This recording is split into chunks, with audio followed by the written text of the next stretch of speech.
Hello বন্ধুরা, কেমন আছো? আশা করি ভালো আছো। তো দেখতে পাচ্ছ এই যে ইকো একটা অনেকগুলো গাছ নিয়ে আসছি। তো এই পাহাড়ের গোটা পাহাড়টা জুড়ে গাড়লাম আর ওদিকে কিছু গাছ গাড়লাম। তো আমরা দেখাবো যেই লোকের কাছ থেকে নিয়েছি সেই লোকের কথা মতো একটা গাছ কী করে করতে হয়। তো আমরা আগে ভাগেই এটা ইয়ে করে রেখে দিয়েছি আর হালকা করে এটা গর্ত আছে। তো এটা আমরা হালকা করে জল দিয়ে দেবো। প্রথমত জল দিয়ে দেওয়ার পর এই যে পলিথিনটা দেওয়া আছে এটা হালকা করে ছেড়ে নেবো। হালকা করে ছেড়ে নেওয়ার পর মাটিটা যেন কোনোভাবে না ছুটে, মাটিটার সমেত হালকা করে এটা এখানে বসাই দেবো। বসাই দেওয়ার পর নরম মাটিগুলো সেই মাটির চারপাশে হালকা করে বসাই দেবো।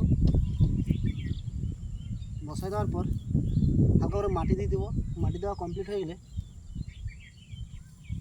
চারপাশটা ভালো করে নাড়াই দেবো যেন পরিপূর্ণ হয় চারদিকে মাটিটা।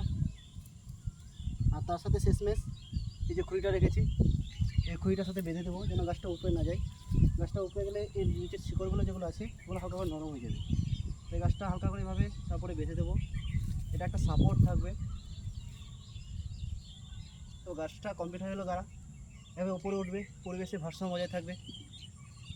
Thank you.